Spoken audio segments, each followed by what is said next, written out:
The shadows of Delvin Reach stretched long and menacing across the lower decks. Unlike the gleaming upper levels with their pristine shopping arcades and security-monitored residential pods, down here the station's skeleton was exposed, utility pipes snaking across ceilings, flickering lights casting sickly halos through steam vents, and the constant hum of machinery that kept the wealthy breathing clean air above. Urena pressed herself against the cold metal wall. Her pale, luminescent skin dimmed to its lowest glow. The natural bioluminescence of the Malari people had once been considered beautiful. Now it was just another marker that made her visible to those she wished to avoid. Her slender frame, once strong and proud, now trembled slightly from hunger and fatigue. The threadbare clothes that hung from her body were her last possessions. The final remnants of dignity she clung to after everything else had been taken. She had been watching the vendor for 3 days. His makeshift stall wedged between a defunct air processing unit and a waste disposal chute was where the truly desperate came. Not for legal goods or services, but for survival when all other options had disappeared. His heavy-set frame and perpetual sheen of sweat disgusted her. But his wares, nutrient packets and basic medical supplies pilfered from corporate shipments, were what kept the forgotten residents of the lower decks alive. Today would be the day. She couldn't delay any longer. The infection in her side was spreading, evident in the discoloration around the wound and the fever that had begun to cloud her thoughts. Without antibiotics, she'd be dead within days. Urena took a deep breath and approached the stall, trying to walk with purpose despite her weakness. "What you want?" The vendor's eyes raked over her body, lingering on the places where her clothing revealed glimpses of luminescent skin beneath. His accent was thick, a blend of the 100 dialects that populated this way station between worlds. "Medicine," she said simply, her voice barely above a whisper. "Anti-infectives." The vendor's laugh was harsh. "Credits first." "I have no credits." This was the moment she had rehearsed in her mind, steeling herself against the shame. "But I have trade." Understanding dawned in his eyes, replaced quickly by calculation. "Show merchandise first." With trembling fingers, Urena began to unfasten the clasps of her outer garment. The last intact piece of clothing she owned, woven with thermal fibers that had kept her warm through the station's artificially induced nights. Without it, she would have only the thin undergarments that barely covered her body. But the fever burning through her made the decision clear. Die with dignity intact or live with a piece of it sacrificed. The vendor's eyes gleamed with anticipation.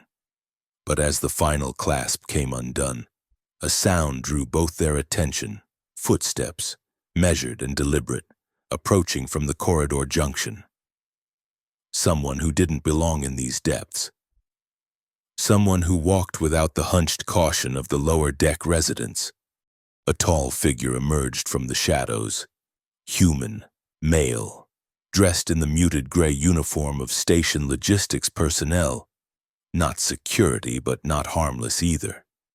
His dark hair was cropped short in corporate regulation style. His face clean-shaven but with eyes that held something the vendor recognized immediately. Authority. The kind that made business complicated. "I believe the lady is cold," the man said, his voice soft but carrying an unmistakable edge of command. Without looking at Urena directly, he removed his own jacket, thick, insulated material with the station corporate logo patch hastily removed, and held it out toward her. Perhaps this would help instead of whatever transaction was about to occur. The vendor's face darkened with anger. "We have business, private business. Not anymore." The man's eyes flickered to a security camera mounted high on the opposite wall, one that Urena had assumed was defunct like most surveillance equipment in the lower decks. Unless you'd like me to request a corporate scan of this sector? I'm sure they'd be interested in the origin of your inventory. The threat hung in the air. Corporate scans meant biometric sweeps, identity verification, questions about residency permits that most in the lower decks couldn't answer. The vendor spat on the ground but said nothing more. His hand disappeared beneath the counter, likely resting on whatever weapon he kept hidden there. But he made no move to use it. The calculus was simple. One lost transaction wasn't worth the attention a confrontation would bring. Urena stood frozen, caught between retreat and desperation. The fever made her thoughts sluggish, but instinct screamed danger. The human man represented the system that had forced her down here in the first place. Yet he had intervened when he had no reason to. The infection looks serious, the man said, his eyes briefly meeting hers before glancing at her side where she had unconsciously been pressing her hand. I have supplies and a secured room, if you want them. The vendor snorted. He wants same as me, just with prettier words. The man's jaw tightened, but he didn't respond to the accusation. Instead, he simply extended the jacket further toward Urena. Your choice, no obligations. Urena looked at the jacket, then at the vendor's stall with its promise of medicine that would come at a price she had prepared herself to pay but still dreaded. The human could be lying, could be worse than the vendor. But the fever was making decisions difficult. With a swift motion, she took the jacket and wrapped it around herself, feeling immediate relief as its warmth enveloped her. Smart choice, the man said with the hint of a smile. I'm Lior. Urena, she replied, unsure why she offered her real name when she had been using false identities for months. Lior nodded as if he'd been given a valuable piece of information, then gestured toward a narrow service corridor. This way. Maintenance lifts avoid the main security checkpoints. As they walked away, Urena heard the vendor call after them. You'll be back. They always come back. She pulled the jacket tighter around herself, wondering if he was right. The maintenance lift was cramped, designed for equipment rather than people. Lior pressed his palm against the biometric scanner, and Urena tensed, expecting alarms to sound. Instead, the panel glowed green, and the lift shuddered to life. Mid-levels access, he explained, noticing her surprise. Logistics personnel need to move between all sections. It's how the station functions. They rode in silence, the only sound the creaking of the old lift mechanisms. Urena studied him from the corner of her eye. He was perhaps in his mid-30s by human standards, with lines around his eyes that suggested more worry than age. His posture was rigid, professional, but there was something in the set of his shoulders that spoke of constant tension. Why are you helping me? She finally asked as the lift slowed its ascent. Lior kept his eyes on the level indicator. Let's get you treated first. Questions later. The doors opened to a utilitarian corridor, cleaner than the lower decks but lacking the opulence of the upper levels. They were in the station's middle section, where the workers lived, those essential enough to deserve adequate housing but not important enough for luxury. Lior moved with purpose, checking each junction before proceeding. Not running, but not dawdling either. He led her to a door marked with a simple numerical designation, L473. Another palm scan, and they were inside. The room was small but efficiently organized. A fold-down bed against one wall, a compact food preparation area, storage compartments built into every available space. It had the impersonal feel of corporate housing, but small touches, a worn paper book, a hand-carved wooden figure on a shelf suggested personalization within regulation limits. Sit, Lior said, gesturing to the room's only chair as he moved to a cabinet and began retrieving medical supplies. How long have you had the infection? Urena sank gratefully into the chair, her strength fading now that relative safety had been achieved. 5 days, maybe 6. Leor returned with antiseptic, bandages, and a small injector of broad-spectrum antibiotics, the kind that wasn't easily available without medical authorization. "I'll need to see it." Hesitantly, Urena lifted the edge of her undergarment to reveal an ugly wound along her ribs, the result of a desperate scramble through a damaged ventilation shaft during her initial escape to the lower levels. The edges were inflamed, with worrying streaks of discoloration spreading outward. Leor's face remained impassive as he cleaned the wound with practiced movements. "You're lucky. Another day and it would have gone systemic." The antiseptic stung, and Urena bit back a gasp. "Are you a doctor?" A brief, humorless smile. "No, but in logistics, accidents happen. You learn field medicine or people die waiting for authorized medical personnel." He administered the antibiotic injection without warning, the brief pain causing her to flinch. "That should help with the infection. The rest is cleaning, bandaging, and time." He worked methodically, his hands efficient but gentle. "When did you last eat?" "Yesterday." A half-truth. She'd had a nutrient bar 2 days ago, stolen from an inattentive traveler's bag. Without comment, Leor moved to the food preparation area and returned with a steaming bowl of what appeared to be reconstituted soup. It wasn't appetizing by any standard, but the smell made Urena's stomach clench with hunger. "It's not much," he said, placing it before her with a spoon. "But it's hot and nutritionally complete." Urena stared at the food, then at Leor, suspicion warring with desperate hunger. "What do you want in return?" Leor's expression hardened slightly. "Eat first, rest. Then we'll talk about your situation." He moved toward the door. "The bathroom unit is there. I'll be back in an hour. The door will lock automatically. It's for your protection as much as mine." Before she could respond, he was gone. The door sliding shut with a soft pneumatic hiss, followed by the more ominous sound of security bolts engaging. Alone? Urena considered her options. The room had no windows, only ventilation panels too small for escape. The door required biometric authorization she couldn't fake. She was effectively trapped, but with food, medicine, and temporary shelter. It was more than she'd had an hour ago. She ate slowly, savoring each spoonful of the bland soup, allowing her body to adjust to nourishment after days of near starvation. The antibiotics were already working. She could feel the feverish edge dulling, her thoughts becoming clearer. With renewed focus, she examined the room more carefully. Leor's possessions were minimal but revealing. Technical manuals for station systems. A few personal items that suggested no family attachments. Nothing that indicated violent tendencies or the bizarre fetishes that some humans develop toward non-terrestrial species. If anything, the room spoke of loneliness and routine. When the hour had passed, the door slid open precisely on time. Leor entered carrying a small package wrapped in simple cloth. Clean clothes," he said, placing the bundle on the bed.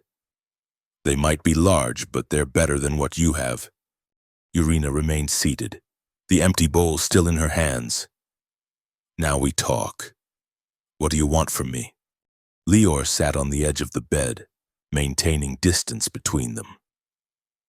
"Information. To start. You're Malari, from the outer colonies. Your people rarely travel to corporate stations unless they're contracted workers, and you don't have the identification marks of indentured service." His eyes were sharp, observant. "So you're either running from something or toward something. Either way, you're undocumented on a station that prides itself on perfect population control, and you want to report me." It wasn't a question. If I wanted to report you, we wouldn't be having this conversation. Leor rubbed his temples, a gesture of fatigue. "I want to know if there are others. Other Malari, other undocumented individuals hiding in the lower decks. The question surprised her. Why? Because in 3 days, there's going to be a full station biometric sweep. New security protocols from corporate headquarters after incidents on Proxima Station. His voice was matter-of-fact. Anyone without proper documentation will be detained, processed, and most likely deported to labor colonies if they're lucky, or charged with trespassing in corporate space if they're not. The news sent a chill through Urena. Biometric sweeps were impossible to evade. They utilized atmospheric sensors that detected unique biological signatures regardless of physical concealment. Why tell me this? Why help me at all? The suspicion returned, sharper now. Lior was silent for a moment, his gaze distant. Let's just say I've seen what happens in those labor colonies. What they do to people they consider disposable. He refocused on her. Are there others like you down there? Urena considered lying but saw no advantage in it. Some, not many. Most don't survive long enough to establish themselves. The vendors take advantage, or security drones catch them, or they simply give up. Lior nodded as if this confirmed something he already knew. And you? How long have you been hiding? 3 months on this station. Before that, elsewhere. She wouldn't give details of her journey, the string of stations and outposts where she'd sought refuge after fleeing the initial disaster. I'm good at disappearing. Not good enough, apparently. He gestured to her wound. That would have killed you. Then I would have disappeared permanently. The words came out harsher than intended. Unexpectedly, Lior smiled, a small, genuine expression that transformed his face. You remind me of someone, that same resilience.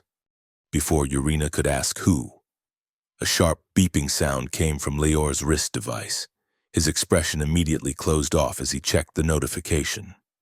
Stay here. Use the bathroom, change clothes, rest. The food cabinet is stocked. Help yourself.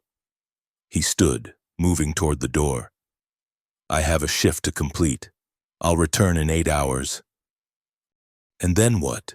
Urena asked, rising from the chair despite her weakness. What happens to me? Lior paused at the doorway. Then we figure out how to get you through the biometric sweep undetected. He met her eyes directly. I can't save everyone, but maybe I can save you. The door closed behind him, locks engaging automatically. Urena stood in the center of the small room, confusion and suspicion battling with the first fragile tendrils of hope she'd felt in months. She moved to the package of clothes, unfolding them carefully. Simple, practical garments in neutral colors that wouldn't attract attention. And beneath them, something unexpected. A small med kit with additional doses of antibiotics and pain relievers, along with application instructions written in careful block letters. Planning for her continued survival, not just temporary comfort. Urena pressed her hand against the wall, feeling the subtle vibration of the station's life support systems through her palm.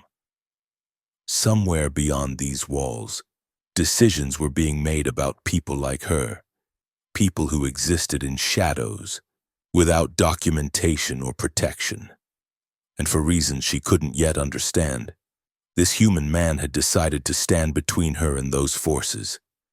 The question was whether she could trust him, or if this was merely another form of trap. More sophisticated than the vendor's crude proposition, but equally dangerous in the end. Time would tell. For now, she had medicine, food, and shelter, and for the moment, that would have to be enough. The clothes fit poorly but felt clean and whole against her skin, a sensation she had almost forgotten.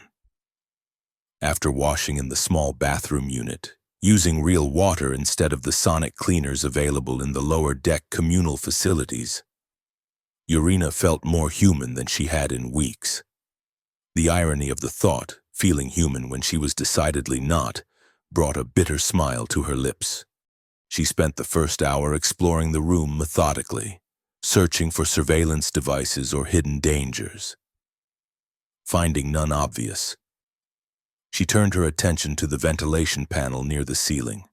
Its dimensions were too small for escape, as she'd initially assessed. But the maintenance access cover was loose, a potential security vulnerability that someone in Lior's position should have reported and had repaired. Instead, it appeared to have been deliberately left unsecured. Curious. She carefully removed the panel and examined the space beyond. The ventilation shaft connected to the station's secondary air circulation system, a labyrinthine network that ran between the walls and through maintenance areas. Someone small enough, desperate enough, could potentially use it to move throughout the mid-levels undetected.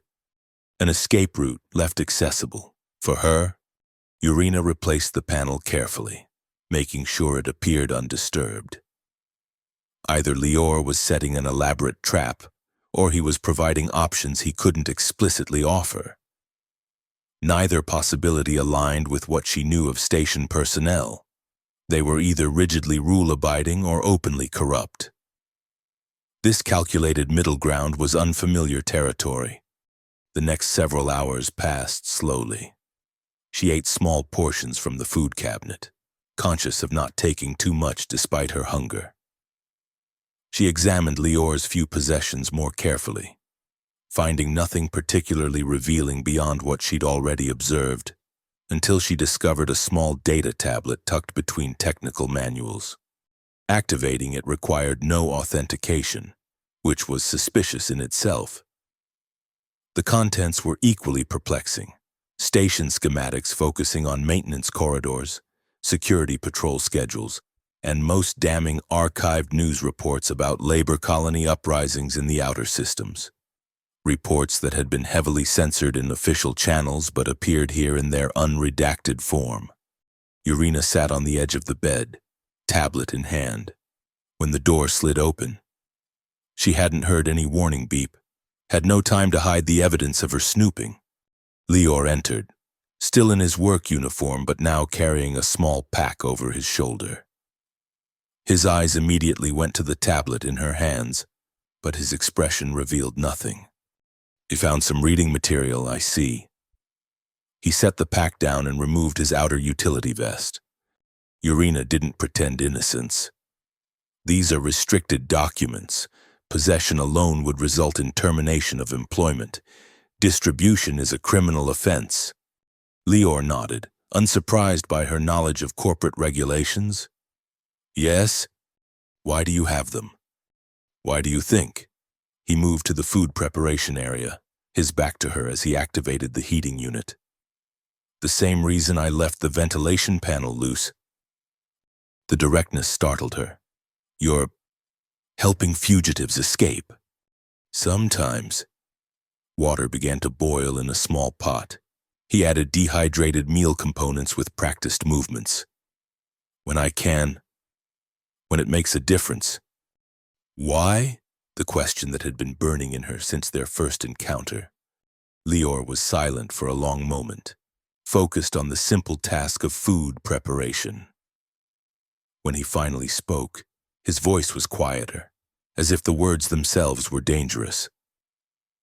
"I helped design this station's security systems, the biometric scanners, the identity verification protocols, the containment procedures for unauthorized individuals." The last words were bitter on his tongue. "I was told they were for everyone's safety, necessary measures to protect against extremist elements." He stirred the pot with more force than necessary. "It took 3 years before I saw how they were actually being used, not against terrorists or smugglers, but against refugees, displaced persons, anyone inconvenient to the corporate expansion policies." His shoulders tensed. "By then, my work was already implemented across 17 stations in 3 systems." Urena set the tablet aside, understanding beginning to dawn. "You feel responsible. I am responsible." He turned to face her, expression grim.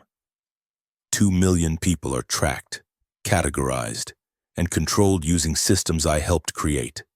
When they're caught in the wrong place without the right permissions, they disappear into labor colonies or detention centers. My algorithms determine their fate. The food preparation unit chimed, indicating completion. Lior poured the steaming contents into 2 bowls, some kind of grain and protein mixture, simple but nutritious. So this is atonement? Urena accepted the bowl he offered, the warmth seeping into her hands. You call it whatever you want. Lior sat across from her, leaving the small table between them. I can't dismantle what I've built, but I can create blind spots, small ones, enough for individuals to slip through occasionally. They ate in silence for several minutes, each lost in their own thoughts. The food was better than the soup from earlier, flavored with some kind of herb that Urena didn't recognize but found pleasant. The biometric sweep, she finally said. You can't create a blind spot for that? Lior shook his head. They're bringing in external security contractors, new equipment, direct oversight from corporate headquarters. It's beyond my access level. He set his spoon down. But there are other options. Such as? The cargo corridor 16A is scheduled for maintenance during the sweep. It connects to the emergency shuttle bays on level 4. His eyes met hers, gauging her reaction. The atmospheric sensors will be offline to prevent false readings during the maintenance cycle. Urena understood immediately. And how would someone access this corridor?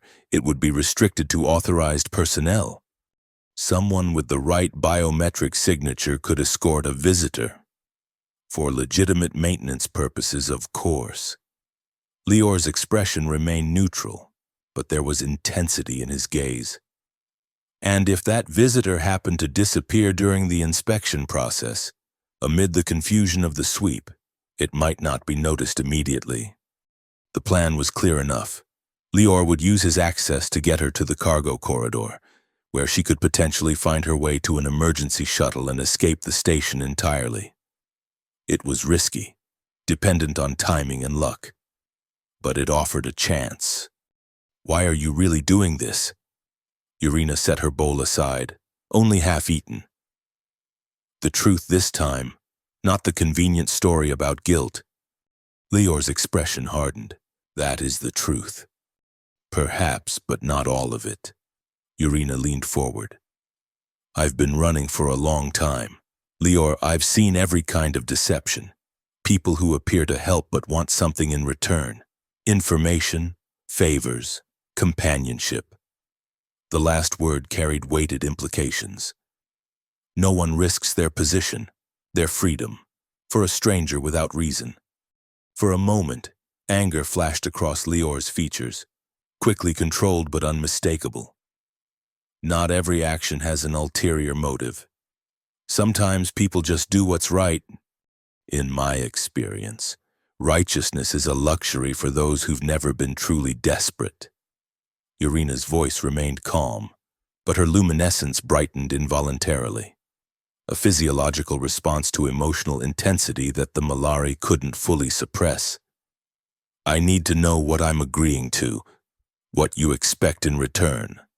Lior stood abruptly, taking their bowls to the cleaning unit. His back was rigid with tension. I expect nothing.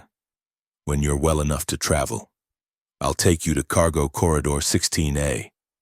What you do after that is your choice. And if I choose to stay, the question hung in the air between them. Lior turned slowly, his expression unreadable. The sweep will find you, whether here or in the lower decks, and I can't protect you from that. Urena nodded, accepting this reality. So I have no real choice. A few of us do, in the end. Lior gestured to the bed. You should rest. The antibiotics will make you drowsy, and you need to heal before you can travel. The conversation was clearly over, at least from his perspective. Urena moved to the bed, aware of Lior deliberately busying himself with organizing his work equipment, maintaining distance between them. As she settled onto the surprisingly comfortable surface, a question occurred to her. "You said I reminded you of someone. Who?" Lior's hands stilled momentarily. "My sister. She had your directness." He didn't turn around. "She died in a labor colony uprising 3 years ago. Collateral damage, according to the official report." The simple statement explained more than any lengthy confession could have. Urena closed her eyes, suddenly exhausted beyond measure. "I'm sorry about your sister. So am I." His voice was quiet. "Get some sleep, Urena. Tomorrow we'll go over the details of the corridor access." As consciousness faded, Urena was aware of Lior settling into the room's only chair, data tablet in hand, continuing whatever clandestine work drove his personal rebellion against the system he'd helped build. Her last thought before sleep claimed her was that perhaps, just perhaps, his motivations were exactly what he claimed, the simple human need to right a wrong, even if only in the smallest of ways. Urena woke to the sound of quiet tapping.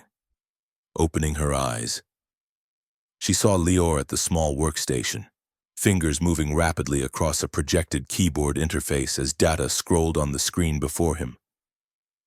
The room's lighting was dim to night cycle levels, casting his features in sharp relief.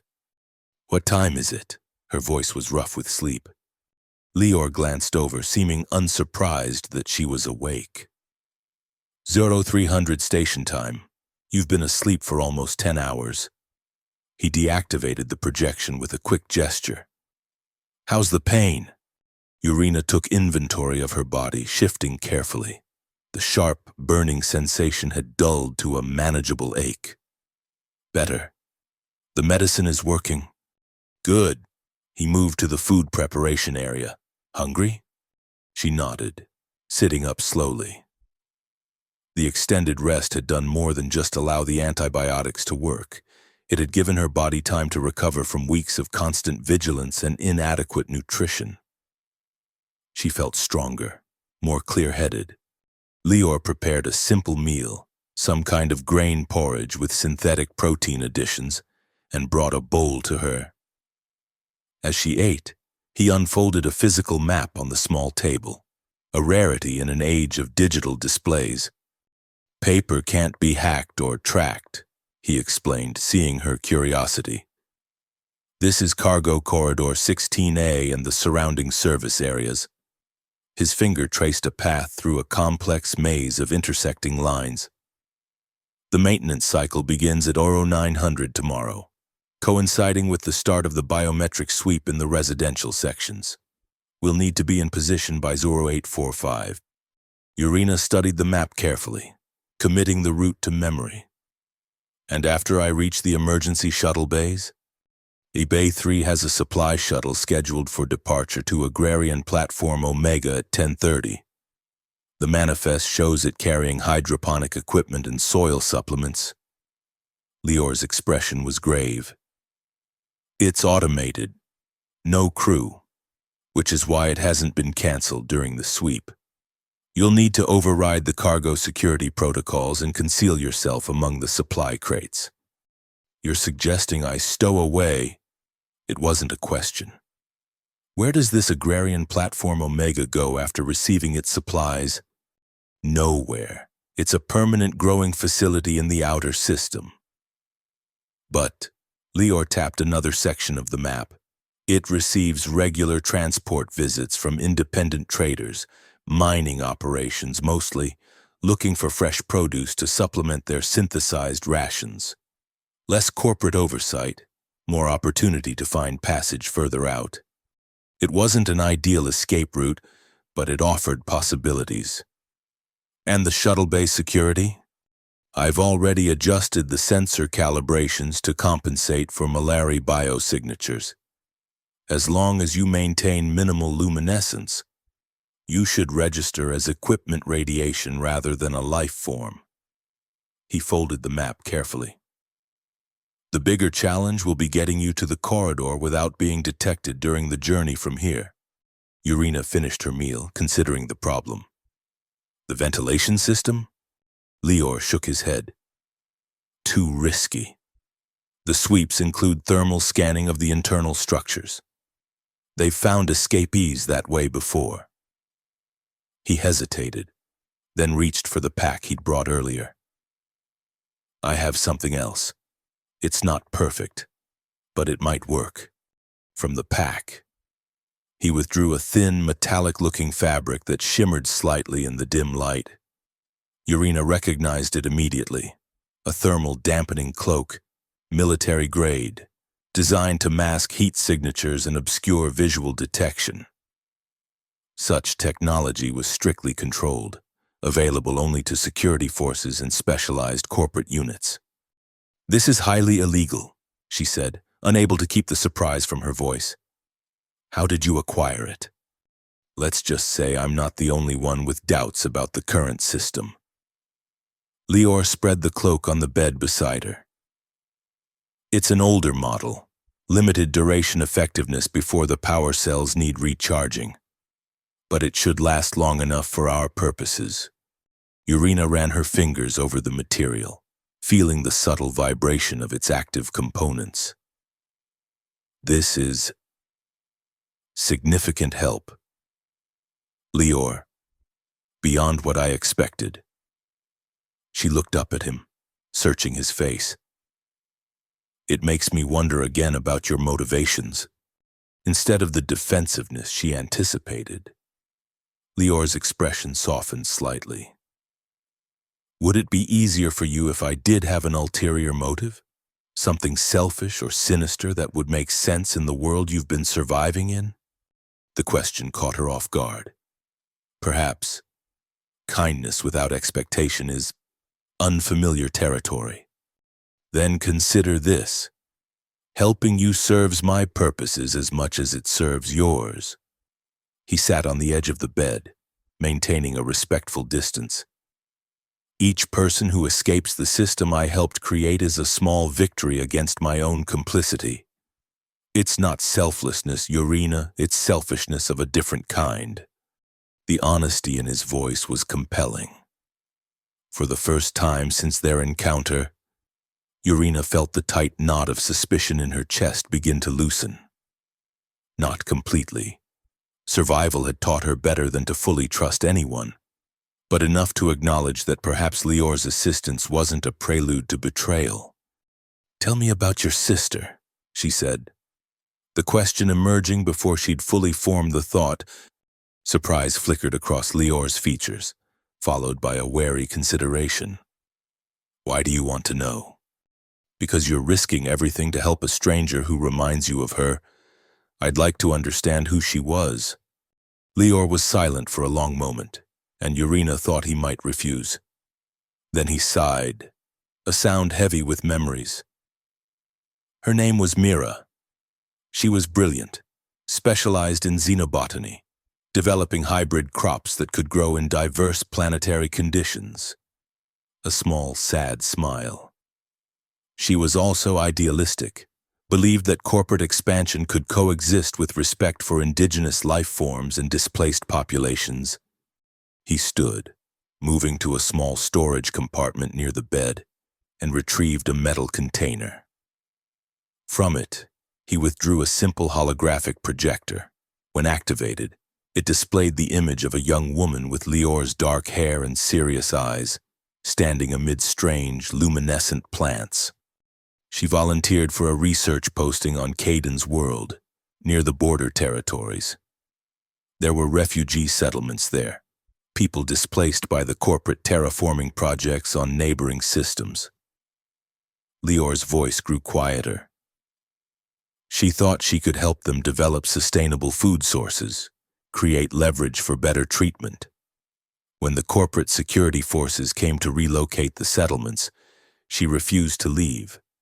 The hologram flickered as Lior's hand trembled slightly. The official report said she was caught in crossfire when extremists among the refugees attacked security personnel. Classified as an unfortunate accident. Case closed. Bitterness crept into his tone. It was only later, when I accessed the security footage through my systems clearance, that I saw the truth. There was no attack. The refugees were peaceful. The security teams opened fire when the settlement leaders refused to board the transport ships. He deactivated the hologram, the image of his sister vanishing into darkness. 17 people died that day, including Mira. The survivors were processed through systems I designed, using protocols I created. They disappeared into labor colonies and detention centers. Their identities reduced to numbers in a database. He replaced the projector in its container with careful movements. That's when I started creating the blind spots. Small errors in the code, exploitable vulnerabilities, ways for people to slip through. The story settled between them, heavy with implications. Urena understood now the depth of Lior's motivation, not just abstract guilt over systems misused, but personal loss, grief transformed into quiet rebellion. I lost my sister too, she said softly, offering a piece of herself in exchange for his honesty. During the evacuation of our settlement on Eridani VI, the corporate expansion reached our region, and suddenly our generations-old community was designated for resource development. The familiar anger stirred within her, causing her natural luminescence to pulse slightly. We were given 2 weeks to relocate. My sister Lihal was a keeper of ancestral records. She refused to leave until all our historical data was secured and transferred. Urena's hands clenched involuntarily at the memory. The corporate deadlines didn't account for cultural preservation. When the construction drones arrived, she was still in the archive chambers. I tried to go back for her, but she swallowed hard. The buildings were already being demolished. Efficient resource management, they called it. No time to check if everyone had evacuated. I'm sorry, Lior's words were simple but genuine. She died protecting our history, our identity. And I've been running ever since, carrying nothing of that identity with me. Urena looked down at her hands, the pale luminescence that marked her as Malari now dimmed to its lowest level, a physiological response to her efforts to hide, to blend in, to survive. Sometimes I wonder if that makes her death meaningless. It doesn't. Lior's voice was firm. You're alive. That gives her sacrifice meaning. Urena wasn't sure she believed him, but the sentiment itself, the effort to provide comfort, was unexpectedly touching. They sat in silence for several minutes, each absorbed in their own memories of loss and the choices that had followed. Finally, Lior stood. We should both rest. Tomorrow will require focus and precise timing. He gestured to the bed. You take it. I'll use the chair. We could share, Urena suggested, practical rather than suggestive. The bed is designed for 2, and you need proper rest as much as I do. Lior hesitated, clearly uncomfortable with the proposition. That's not necessary. It's efficient, she countered, and I trust you not to take advantage. The words surprised her as they left her mouth, but she realized they were true. Somewhere in the sharing of their stories, a fragile trust had begun to form. After a moment's consideration, Lior nodded. All right, but if you change your mind, I'll take the chair, she finished for him. But I won't. They arranged themselves on opposite sides of the bed, a careful space maintained between them. Lior programmed the room lights to dim completely, leaving only the faint emergency indicators glowing near the door and the subtle luminescence of Urena's skin providing any illumination. Lior, she said into the darkness, thank you, not just for the help, but for treating me like a person. It's been a long time since anyone has. There was a pause before he replied, his voice quiet in the darkness. You are a person. The system that says otherwise is what's wrong. Not you. Simple words, but they carried weight. Urena closed her eyes, allowing herself to relax into the comfort of the bed, the relative safety of the moment. Tomorrow would bring its own dangers and decisions, but for now, in this small room with this unexpected ally, she permitted herself the luxury of rest without fear. It was a gift as significant as the medicine or the escape plan. The temporary reprieve from constant vigilance, the brief opportunity to simply exist without struggle. As she drifted towards sleep, Urena realized that regardless of what happened tomorrow, this moment of humanity amid the cold machinery of the station was something she would carry with her, a small light against the darkness of her recent past. The station's artificial dawn cycle began at 600, subtle changes in the lighting designed to mimic natural progression from darkness to daylight. Urena woke instantly, years of survival having trained her body to respond to any environmental shift. Beside her, Lior slept on, his breathing deep and regular. She took the opportunity to study him without the self-consciousness of being observed in return. In sleep, the tension that habitually drew his features tight had eased, making him appear younger, less burdened. The short-cropped hair that adhered to corporate grooming standards was slightly mussed, humanizing the otherwise regimented appearance. There was a vulnerability to him like this that contradicted the careful control he maintained while awake. Urena found herself wondering what circumstances had led him to corporate service in the first place. What choices or necessities had shaped his path before guilt and grief redirected it? As if sensing her scrutiny, Lior's eyes opened, instantly alert despite the transition from sleep. For a brief moment, before his usual guarded expression reasserted itself, there was something soft in his gaze as it met hers, something that made Urena's luminescence pulse involuntarily in response. "How long have you been awake?" he asked, voice rough with sleep. "Not long." She moved back slightly, restoring the careful distance between them that had narrowed during the night. "The light cycle woke me." Lior nodded, sitting up and running a hand through his hair in a futile attempt to restore order. "How's the wound?" Urena pressed her hand gently against her side, assessing. "Much improved. Still tender, but the infection seems contained." "Good." He stood, moving to the small bathroom unit with efficient movements. "We have 3 hours before we need to be in position. I'll get us breakfast. Then we'll go over the final details." While Lior prepared their meal, Urena used the bathroom to wash and change into the clothes he had provided. They still fit poorly, designed for human proportions rather than the more slender Malari frame, but she adjusted them as best she could.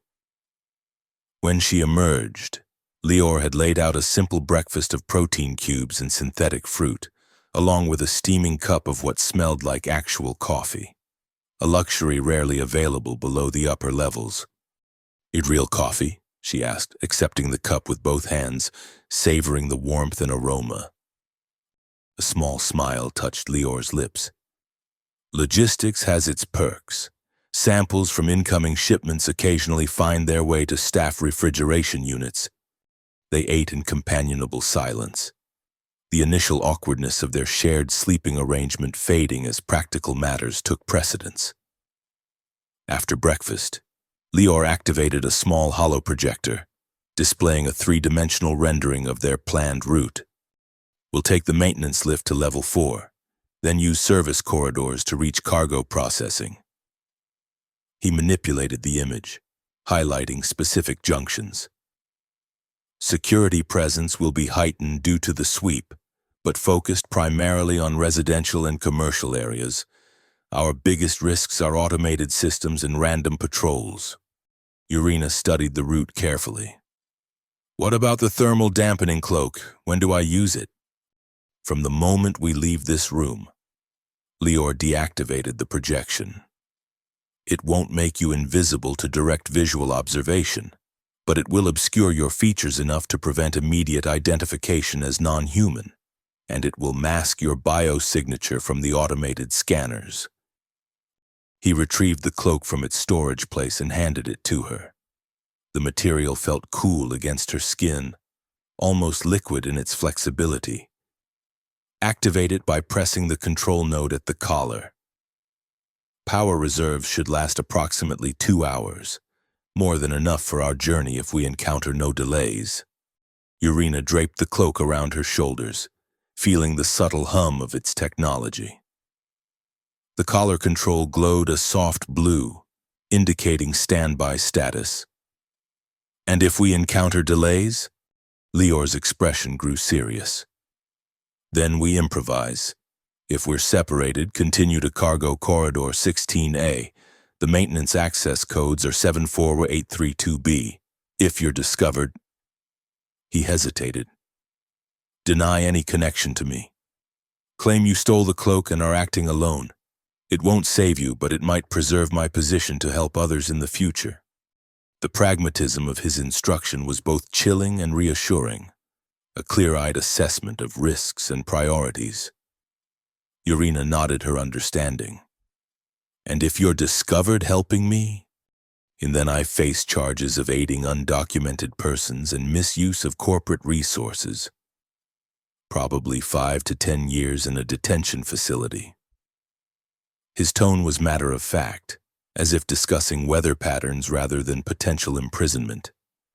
Yet you're willing to take that risk for a stranger, for the right thing. Lior checked his wrist device, a standard-issue corporate communicator. AO 800, we should prepare to move. The sweep teams will be receiving their assignments now, establishing perimeters before the actual scanning begins. He moved to a wall panel that Urena had assumed was simply decorative, pressing his palm against it in a specific pattern. The panel slid aside to reveal a hidden compartment containing several small devices. Emergency contingencies, he explained, selecting 2 of the devices. Signal jammers, limited range and duration, but enough to create temporary blind spots in the surveillance network if necessary. He tucked them into his uniform pockets. Ready? Urena took a deep breath, centering herself. The next few hours would determine her fate, continued freedom or capture and processing. The familiar tension of survival situations settled into her muscles, a state she had lived with for so long it felt almost like home. Ready? Lior moved to the door, then paused, turning back to her with an expression she couldn't quite interpret. Urena, if this works, if you make it off station, what will you do? Where will you go? The question caught her by surprise. She had been so focused on immediate survival that longer-term planning seemed almost like a luxury. I don't know, she admitted. Find somewhere quiet, perhaps somewhere without corporate oversight, where I can just exist without hiding. Such places are becoming rare, Lior said softly. But they exist. The outer colonies, the independent mining operations beyond corporate space. Places where people are valued for their skills rather than their documentation. He seemed about to say more, then shook his head slightly. Let's focus on getting you to that shuttle first. He activated the door, peering out to check the corridor before gesturing for Urena to follow.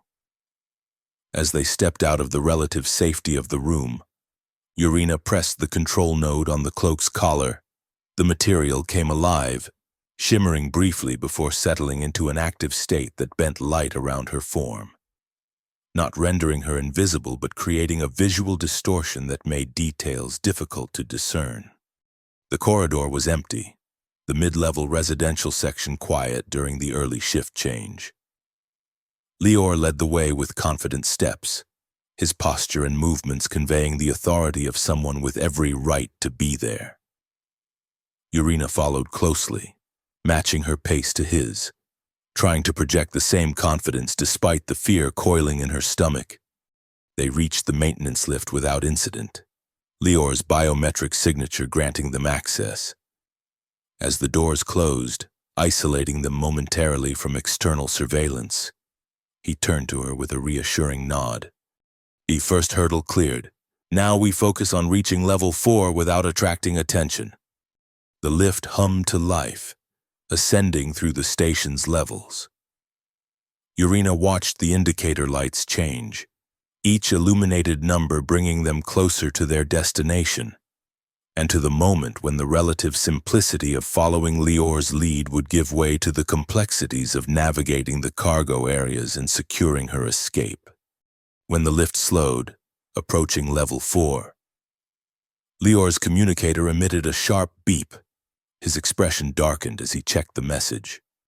"A change of plans," he said, voice tight with tension. "The sweep schedule has been accelerated. They're starting in the cargo sections, including Corridor 16A. Urena's heart raced. "Why? You said it would begin in residential areas." "Someone high up must have received intelligence about smuggling operations. They're targeting the most likely exit points first." Lior's mind worked rapidly, reassessing their options. "We need an alternative route." The lift doors opened onto level 4, revealing a corridor significantly more industrial than the residential section they had left. Exposed conduits ran along the ceiling. The flooring was utilitarian metal grating, and the air carried the faint scent of machine oil and recycled atmosphere. Lior hesitated, then made a decision. "This way, quickly." He led her down a series of increasingly narrow passages, moving away from the main cargo areas toward what appeared to be auxiliary storage. The foot traffic was minimal, but each time they encountered station personnel, Urena's pulse quickened. The cloak's distortion effect was working. She received curious glances, but no alarmed reactions, yet each interaction felt like balancing on a knife's edge. Finally, they reached a section marked with hazard warnings. "Atmospheric Processing Substation 7. Authorized personnel only." Lior pressed his palm against the access panel, then entered a complex override code when the system initially denied entry. "Maintenance override," he explained as the heavy door slid open. "Won't trigger immediate alerts, but it will log the access for later review." Inside was a cavernous space filled with massive air-filtering equipment, the machinery creating a constant background roar that made conversation difficult. Condensation dripped from overhead pipes, and the air was noticeably cooler than the main corridors. Lior guided Urena behind a bank of purification tanks, out of sight from the main entrance. "We need to reconsider our options," he said, voice raised to be heard over the machinery. "Corridor 16A is compromised, but the shuttle departure is still scheduled. If we can find another way to Bay 3, Urena calculated distances and obstacles in her mind, comparing what she had seen on Lior's maps with their current position. "What about external maintenance access? The station's outer hull has service portals for repair crews." Lior shook his head. "Too risky. Hull breaches, radiation exposure, security measures specifically designed to prevent exactly that kind of unauthorized access." "Then what?" Urena began. But the words died in her throat as the substation's main door slid open again. Through the gaps in the equipment, they could see two figures entering, corporate security officers in the distinctive black uniforms that marked them as enforcement rather than standard station security. Lior signaled for silence, drawing Urena deeper into the machinery shadows. They could hear fragments of conversation as the officers moved through the space, conducting what appeared to be a standard sweep. "Waste of time. These mechanical sections. Orders are orders, full coverage, no exceptions. Biometric sensors are picking up residual heat signatures." The last fragment sent a chill through Urena. The cloak was masking her current presence. but they had been in the substation long enough to leave traces. Beside her, Lior's expression confirmed her fears. They needed to move before the officers completed their sweep and detected the anomalies. With quick, silent gestures, Lior indicated a service ladder that led to an upper maintenance platform. It would provide temporary concealment, but if the officers conducted a thorough search, discovery was inevitable. They climbed carefully, each metallic sound of their ascent masked by the ambient noise of the machinery. From the elevated position, they could see the officers methodically working their way through the substation, scanning each section with handheld devices. Lior leaned close to Urina's ear, his breath warm against her skin. "We need a diversion. When I give the signal, move toward that access hatch." He pointed to a small portal at the far end of the upper platform. "It connects to the secondary coolant system corridors. Follow them until you reach junction C17, then take the vertical shaft up to level 3. "What about you?" Urina whispered back, already suspecting his answer. "I'll create a distraction, then meet you at emergency shuttle bay 3. His eyes held hers for a moment, intense and serious. "If I don't arrive within 20 minutes of the scheduled launch time, don't wait. Take the shuttle." Before she could protest, Lior removed one of the signal jammers from his pocket and activated it. The small device emitted a pulse that would temporarily disrupt the officer's scanning equipment and immediately alert them to interference. "Now," he whispered, giving her shoulder a quick squeeze before moving in the opposite direction across the platform. Urina hesitated for a fraction of a second, an unexpected reluctance to separate warring with her survival instincts. Then training and experience took over, and she moved swiftly toward the access hatch, keeping low to minimize visibility. Behind her, she heard Lior deliberately creating noise, drawing the officers' attention. Their shouts of alarm and the sound of pursuit confirmed that his diversion was working. They were focused on him, not on potential accomplices. The access hatch was secured with a simple mechanical lock rather than electronic systems, designed for emergency use when power systems might be compromised. Urina worked it open with practiced movements, slipping through into the narrow coolant corridor beyond. The space was cramped, barely large enough for her slender frame, and filled with a network of pipes carrying temperature-regulated fluids throughout the station. She moved as quickly as possible through the constricted space, following Lior's directions. The coolant corridor was humid and uncomfortably warm in sections where insulation had degraded, making the cloak cling to her skin.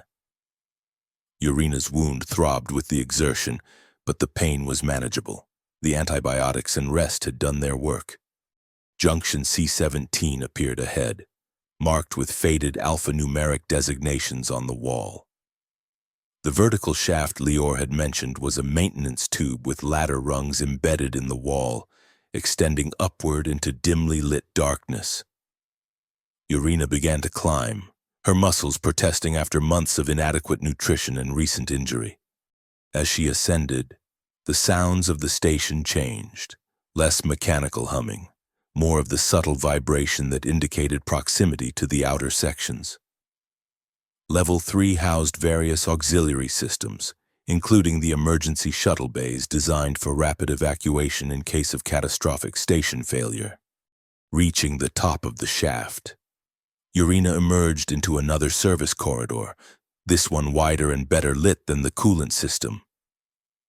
Distant voices prompted her to press herself against the wall, activating the cloak's highest concealment setting, a mode that would drain its power reserves quickly but provide maximum protection.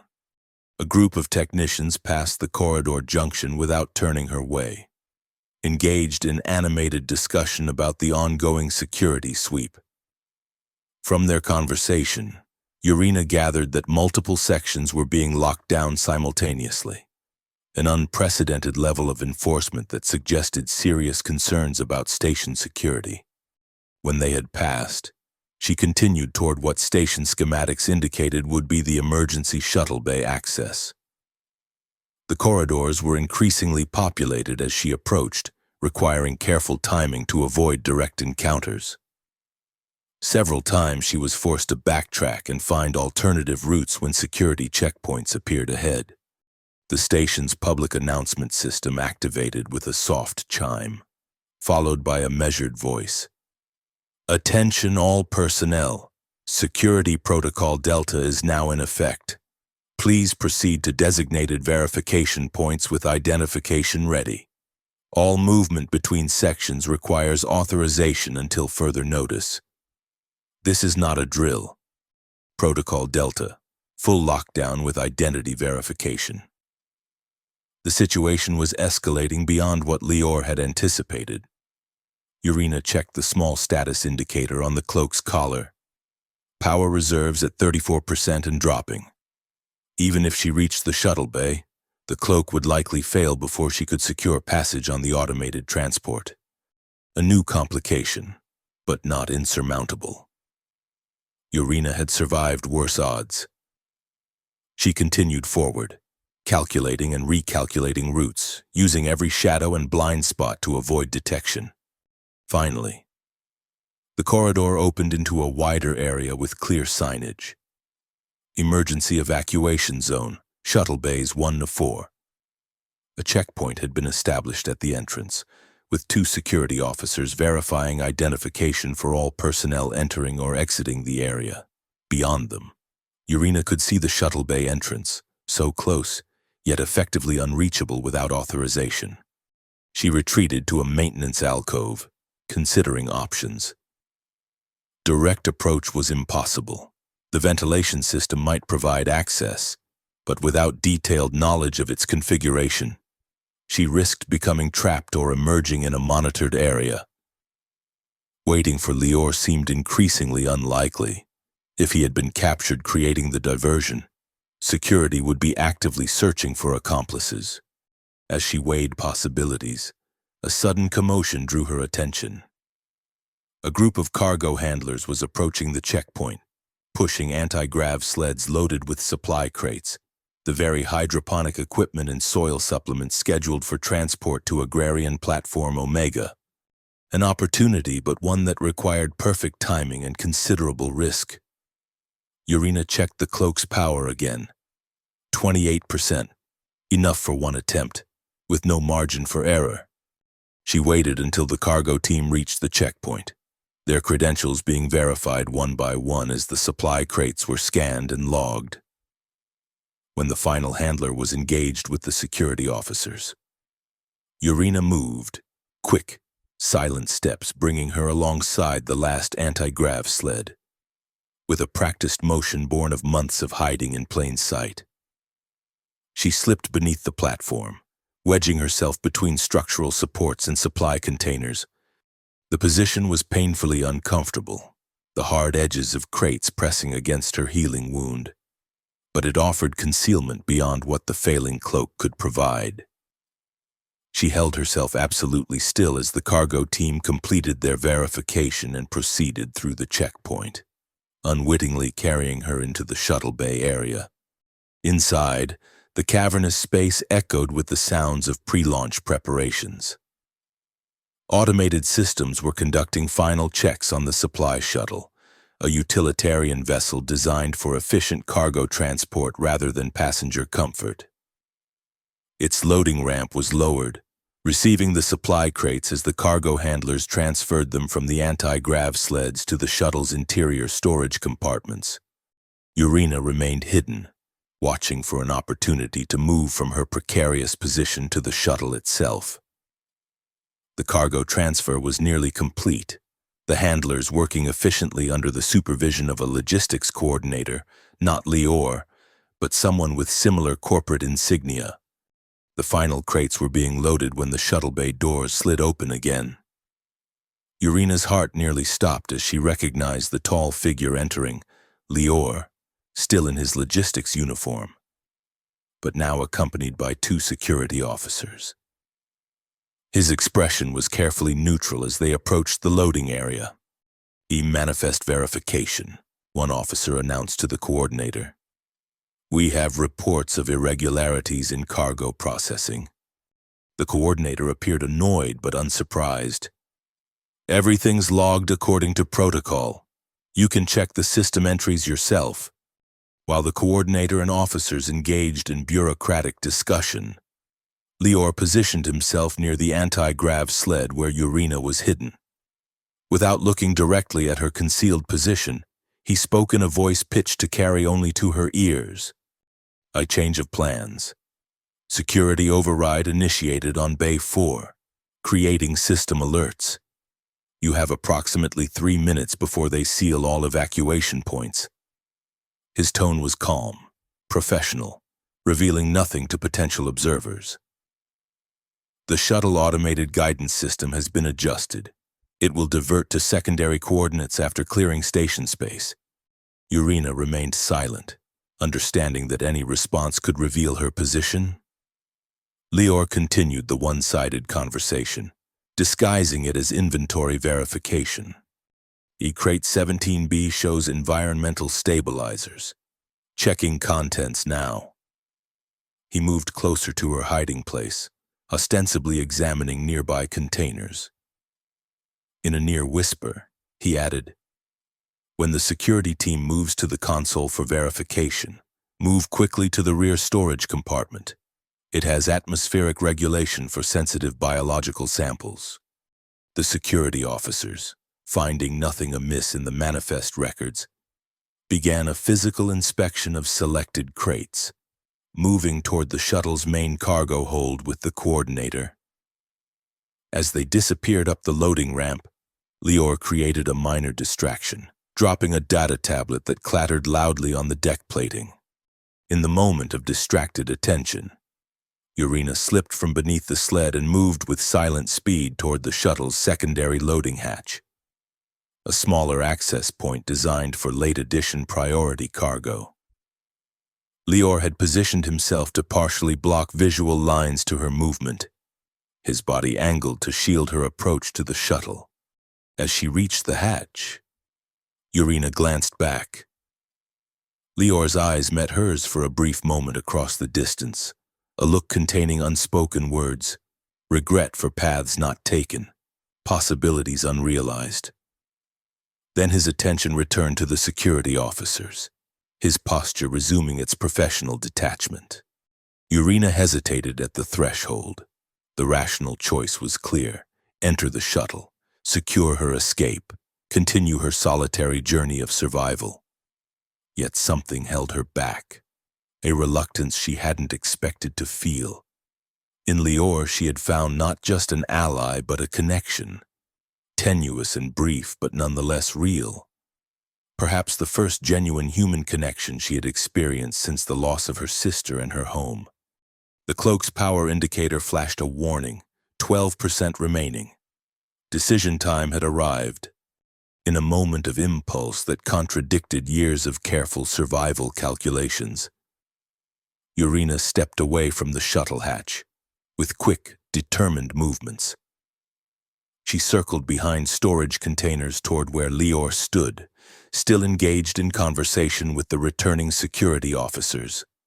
Their discussion about manifest discrepancies provided cover for her approach. When she was directly behind Lior, separated only by a stack of supply crates, she whispered his name. He stiffened slightly but maintained his composure, continuing his explanation to the officers about standard variance allowances in supply measurements. When they turned their attention to the data displays, he shifted position slightly, allowing him to see Urena in his peripheral vision. The surprise in his eyes was evident, quickly replaced by urgent concern. He gave a minute shake of his head, silently urging her to return to the shuttle. Instead, Urena made a decision that defied logic but felt inexplicably right. She removed the cloak, its power nearly depleted, and pressed it into Lior's hand as she leaned close to his ear. "Come with me," she whispered, the words barely audible. His expression reflected internal conflict, duty, fear, hope, resignation, all warring for dominance. Before he could respond, one of the security officers turned back toward them. In a desperate move to avoid discovery, Urena did the last thing anyone would expect from a fugitive. She kissed Lior, a swift, urgent press of lips that could be mistaken for a moment of workplace affection rather than a clandestine exchange. The contact lasted only seconds, but in that brief connection, something significant passed between them, an acknowledgement of possibilities, of choices yet to be made. As she pulled away, Urena pressed something else into his hand along with the cloak, the small ventilation panel tool she had taken from his quarters. A token of trust, and a symbol of the choice she was offering him. Then she was moving again, darting behind equipment toward the shuttle's secondary hatch, using the momentary confusion her action had created as cover for her escape. Behind her, she heard the security officer's teasing comment to Lior about fraternization with support staff, and his mumbled response about just confirming dispatch details. The shuttle's secondary hatch accepted her entry without alarm. Lior had indeed adjusted the security protocols as promised. Inside, the small biological sample storage area provided barely enough space for a person to hide, surrounded by climate-controlled containers and monitoring equipment. Urena wedged herself into the confined space, pulling a section of insulation material over her body for additional concealment. Minutes passed, filled with the sounds of final cargo checks and pre-launch announcements. The shuttle's systems hummed to life, automated sequences initiating as departure time approached. Urena heard the main cargo bay being sealed, the loading ramp retracting into the hull with mechanical precision. Then silence, broken only by the increasing whine of engines preparing for ignition. The pre-launch countdown began, automated voice announcing intervals in standard corporate monotone. Urena closed her eyes, accepting that her impulsive invitation had gone unanswered. Lior had chosen to remain, to continue his quiet rebellion from within the system rather than joining her in explicit rejection of it. A rational choice, perhaps even the right one, but the disappointment she felt was sharper than anticipated. The countdown reached single digits. The shuttle's structural braces disengaged with metallic clangs that reverberated through the hull. Final launch preparations were complete, automated systems taking full control for departure. Then, just as the engines reached ignition threshold, the secondary hatch's access panel emitted a soft beep, someone entering the override code from outside. Urena tensed, preparing for discovery by security forces making a final check. The hatch slid open, revealing Lior's face, flushed with exertion and decision. Without a word, he climbed inside, securing the hatch behind him just as the shuttle's engines fired to full launch capacity. The acceleration pressed them against the storage compartment wall, the shuttle breaking free of docking clamps and maneuvering thrusters guiding it toward the bay's atmospheric containment field. Lior braced himself against equipment securing straps, finding Urena's hand in the dim emergency lighting and holding it tightly as the vessel surged forward. "They'll know," Urena said, raising her voice over the engine noise. "Your biometric signature leaving the station will trigger alerts." Lior's smile was grim but determined. "Already handled. One final gift from my system's access, a corrupted biometric reading at the exact moment of departure. My signature shows me still on board the station, in maintenance section 42G. He shifted position as the shuttle's trajectory stabilized beyond the station's immediate space. By the time they sort out the discrepancy, we'll be beyond immediate pursuit range. The reality of what he had done, abandoning his position, his identity, his entire life within the corporate structure, seemed to hit him fully as the words left his mouth. A mixture of disbelief and exhilaration crossed his features. "I can't believe I just did that," he said more to himself than to Urena. 20 years of service, ended in 30 seconds of insanity. Or 30 seconds of courage, she corrected, squeezing his hand. Thank you for coming.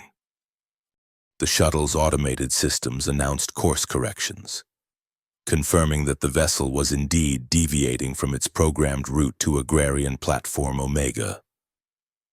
Lior had successfully altered its guidance parameters, sending them on a different trajectory entirely. Where are we going? Urena asked as the initial launch turbulence subsided.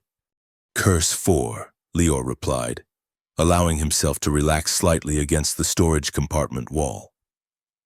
A small agricultural moon at the edge of the Haldor system, technically within corporate territory, but practically forgotten.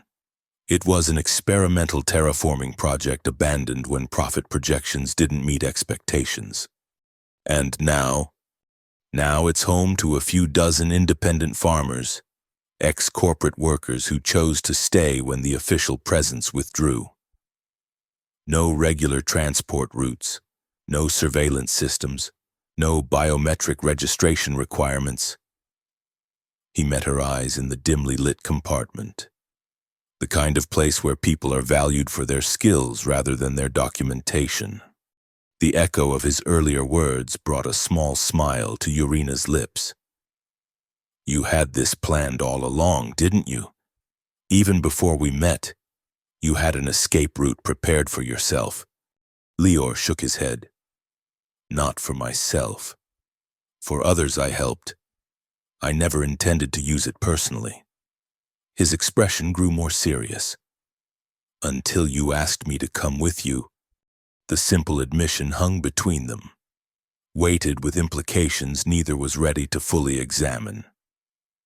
Instead, they focused on immediate concerns, securing their position in the storage compartment for the journey, checking supply levels in the cargo hold, calculating arrival time at their destination.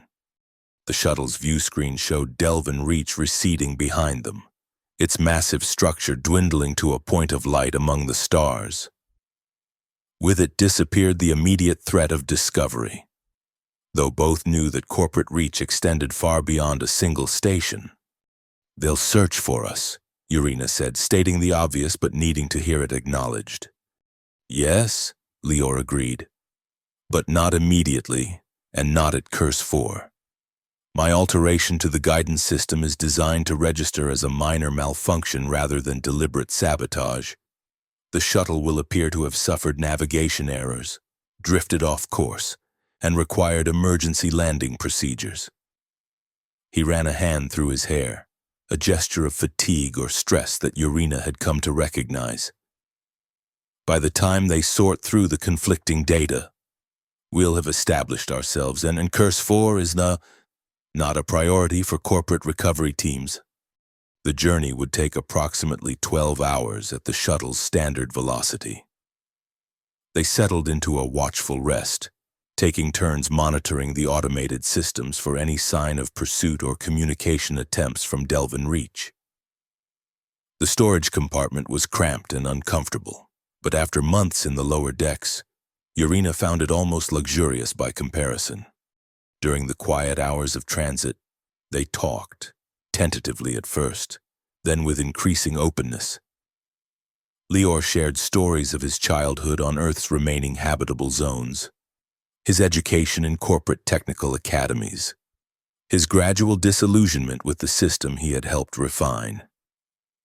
Urena spoke of Malari customs and beliefs, the luminescence rituals that marked life transitions, the community bonds that had sustained her people through generations of adapting to different worlds. Between the practical discussions of survival strategies and the personal exchanges of history, something new was forming. A partnership built on shared risk and mutual respect, with the potential for more that neither was ready to name, but both increasingly acknowledged in glances held too long and casual touches that lingered. As the shuttle's navigation system announced their approach to the Haldor system, Lior activated the external viewing screens, revealing their destination. Curse 4 appeared first as a small green-brown sphere against the blackness. Growing larger as they approached, Unlike the sterile, engineered environments of corporate stations, the moon had a wild, untamed quality evident even from orbit, forests and plains spreading across its surface in patterns determined by nature rather than corporate efficiency models.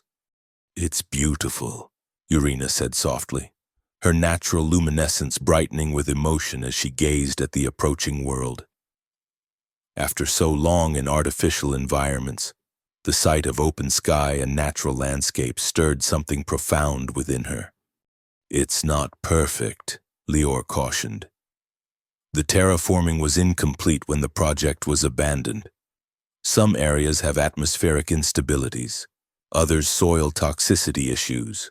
The weather patterns are unpredictable, sometimes violently so." He pointed to dark cloud formations visible across one continent. "That's why they called it Curse 4, the fourth attempt at terraforming in the system, and considered a cursed project by the corporate teams assigned there." "But people live there," Urena observed. "They've adapted." "Yes, they've adapted." Lior's voice carried admiration. "Without corporate support, without imported technologies, they've created sustainable communities. It's not easy, but it's real, authentic in a way station life never is." The shuttle's automated landing sequence engaged as they entered the moon's atmosphere. The descent was rougher than corporate transport standards, buffeted by wind patterns and atmospheric variations that the navigation systems hadn't been programmed to anticipate smoothly. Lior manually adjusted thruster outputs, compensating for the conditions with the skill of someone who understood the theoretical principles if not the practical application. They touched down in a small clearing surrounded by tall, thin trees with silver-blue foliage.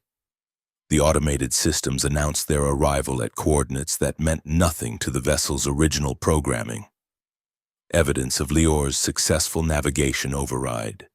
For several minutes they sat in silence, absorbing the reality of what they had done. They were beyond the immediate reach of corporate enforcement, but also beyond the protection and certainty of the system they had known. Everything that followed would be improvisation, adaptation, and choice. "You ready?" Lior asked finally, his hand hovering over the hatch release. Urena nodded, her luminescence pulsing with a mixture of anxiety and anticipation. "Ready." The hatch opened with a hiss of equalizing pressure, allowing the moon's atmosphere to enter the compartment, air rich with unfamiliar scents of vegetation and soil, tangibly different from the recycled station atmosphere they had been breathing.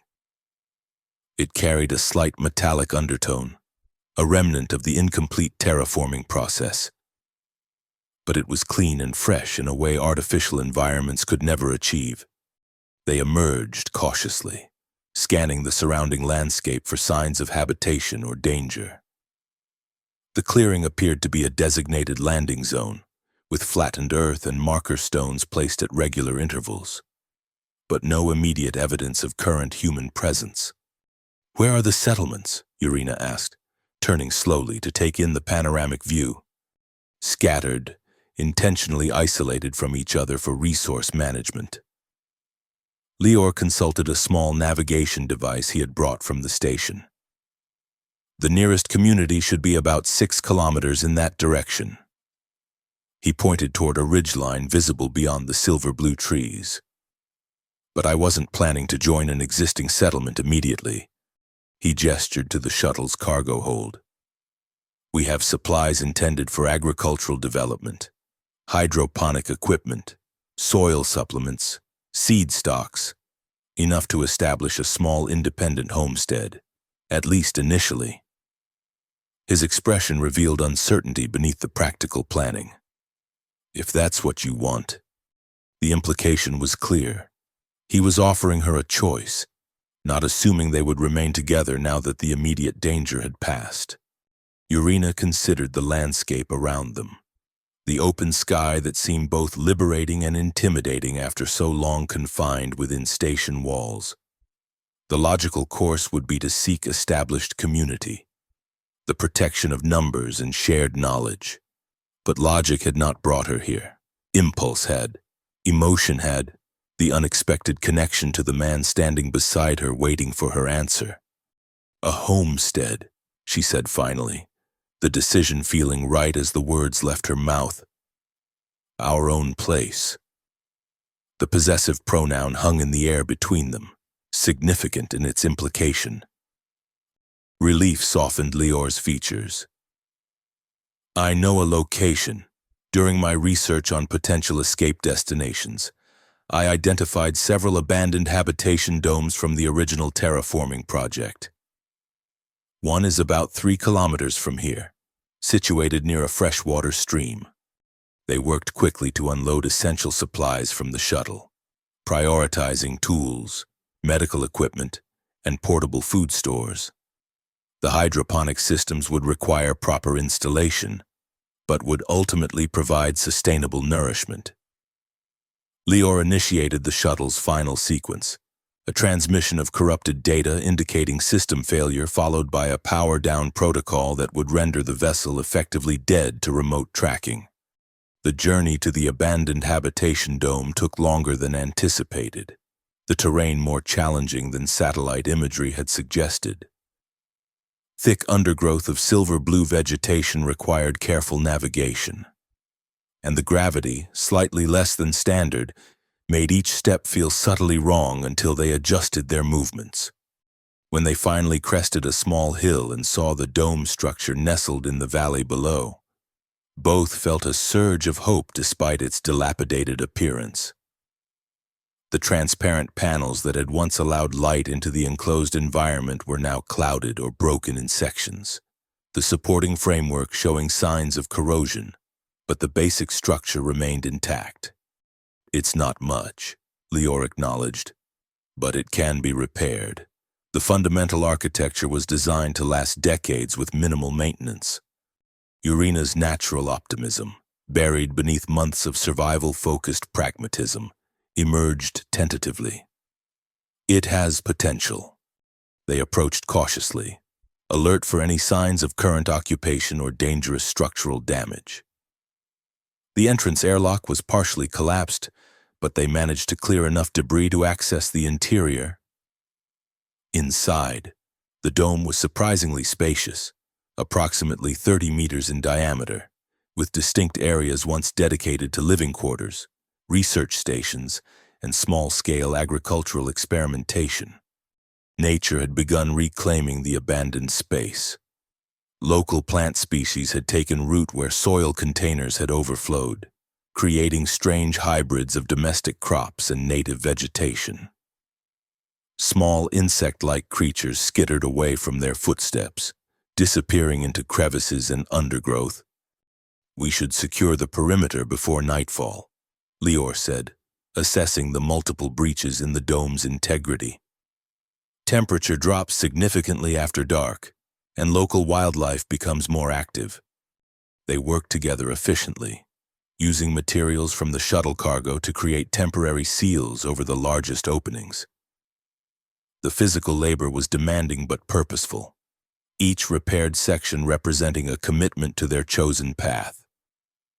By the time the planet's sun began to set, casting deep orange light through the remaining transparent panels, they had created a reasonably sheltered space within one quadrant of the dome. Urina ignited a portable heating unit while Lior assembled a basic cooking station from the supplies.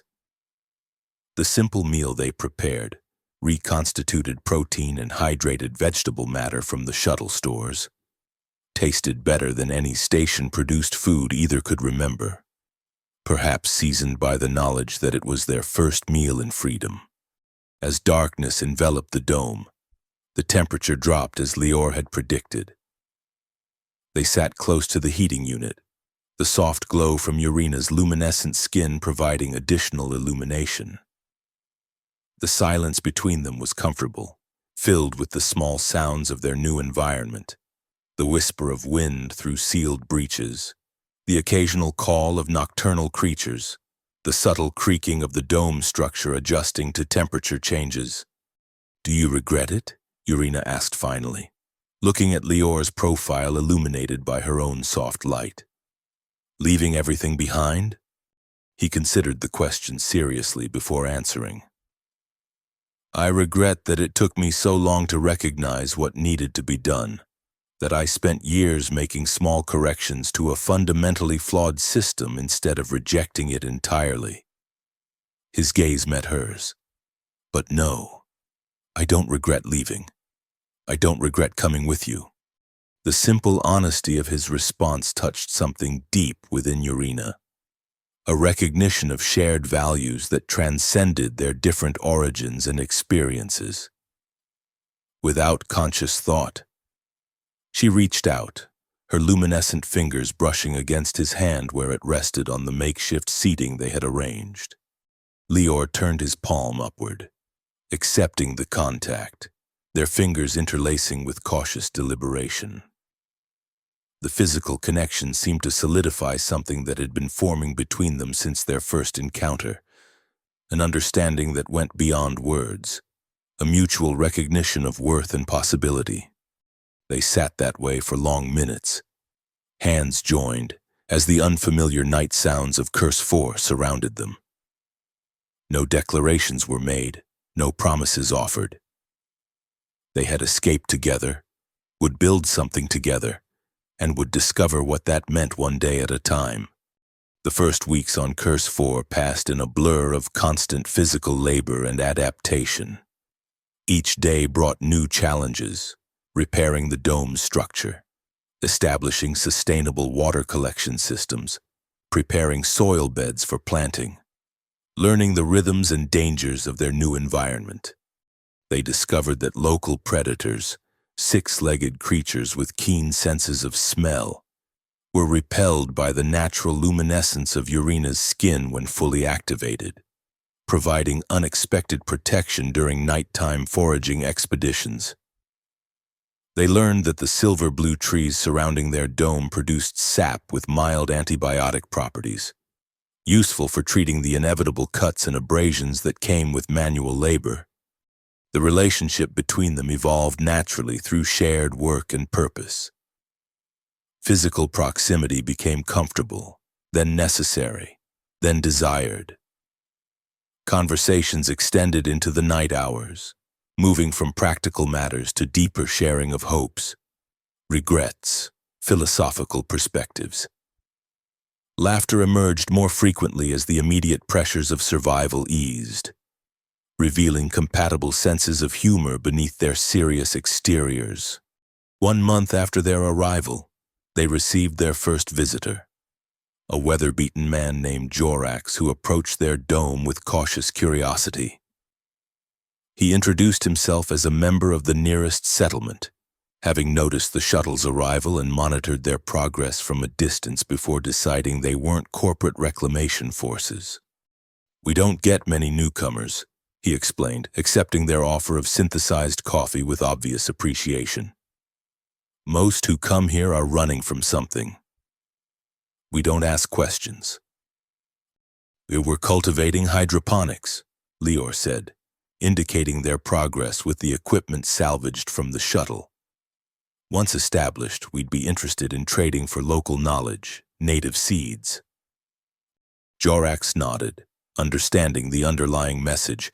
They sought limited interaction rather than integration into the existing community structure. "Fair enough. We have monthly gatherings, trading sessions. You'd be welcome." He departed with a standing invitation and useful information about seasonal weather patterns they should prepare for. His visit represented both opportunity and risk. Connection with established settlers offered valuable knowledge, but also increased the possibility of their location being revealed if corporate agents ever came searching. The possibility remained theoretical until their 3rd month on Curse 4, when Jorax returned with troubling news. A corporate survey vessel had entered orbit, ostensibly conducting routine resource assessment but showing unusual interest in shuttle debris that had been discovered in another region.